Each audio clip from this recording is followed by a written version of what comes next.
তারা নির্দোষ দাবি করেছেন। এই গুরুত্বপূর্ণ মামলায় আমরা শহীদ আবু সাঈদের পিতা, ঘটনাস্থলে যারা উপস্থিত ছিলেন তারা, এমন সবথেকে গুরুত্বপূর্ণ যে সাক্ষী যিনি লাইভ সম্প্রচার করেছিলেন সেই সাংবাদিক মইনুল সাক্ষ্য দিয়েছেন এবং তিনি লাইভ সম্প্রচারের ভিডিওটি অনারেবল ট্রাইব্যুনালে উপস্থাপন করেছেন। এই মামলায় আপনারা জানেন হত্যাকাণ্ডকে ভিন্ন খাতে প্রবাহিত করার জন্য তৎকালীন সরকার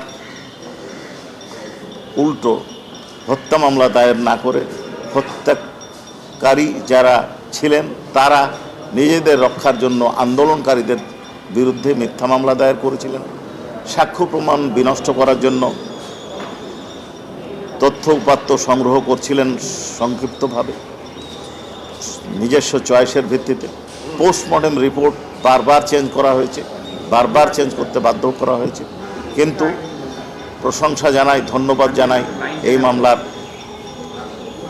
ময়নাতদন্তকারী ডাক্তার রাজীব সাহেবকে, যিনি ডাক্তার সমাজের আইকন হিসাবে পরিচিত থাকবেন। স্বৈরাচারী সরকারের রক্তচক্ষু উপেক্ষা করে তিনি অনারেবল ট্রাইব্যুনালে 1 এবং 2 এসে সাক্ষী দিয়েছেন এবং মৃত্যুর সঠিক কারণ জাতির সামনে তুলে ধরেছেন এবং তিনি এই চাপ উপেক্ষা করে কারণ পরিবর্তন করেননি।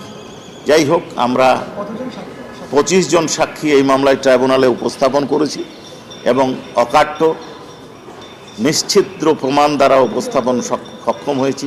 যাদের বিরুদ্ধে আমরা অভিযোগ দায়ের করেছি তারা সকলেই মামলার সাথে সংশ্লিষ্ট, সকলের বিরুদ্ধেই অভিযোগ আমরা প্রমাণ করতে পেরেছি এবং আমরা আশা করছি যে মামলার রায় দ্রুত হবে, কারণ অনারেবল ট্রাইব্যুনাল এটা অপেক্ষমান তালিকায় রেখেছেন আশুলিয়ার লাশ পোড়ানোর মামলার মতো।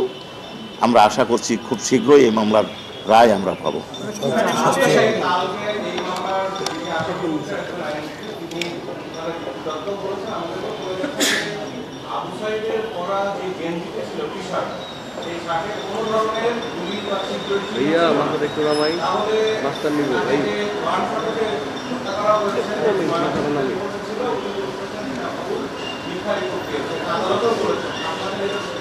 জি,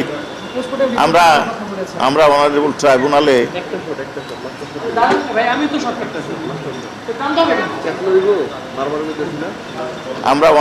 ট্রাইব্যুনালে বিষয়ে বিস্তারিত ব্যাখ্যা করেছি।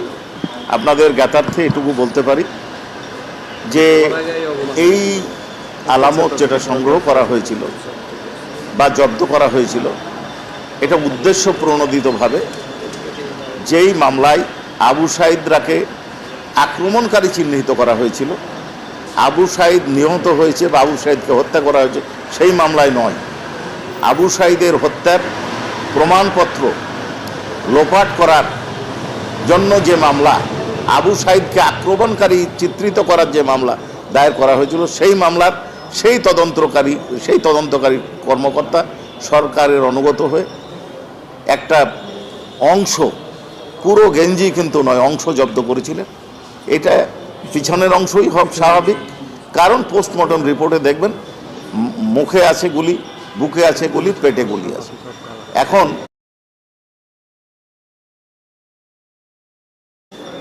36 জুলাই পর্যন্ত তারা যে সকল মানবতা বিরোধী অপরাধ সিস্টেমেটিক ওয়েতে ওয়াইড স্প্রেডলি সংগঠিত করেছিলেন তার বিচারের প্রথম শহীদ আবু সাঈদের মামলায় যুক্তিতর্ক শেষ হয়েছে।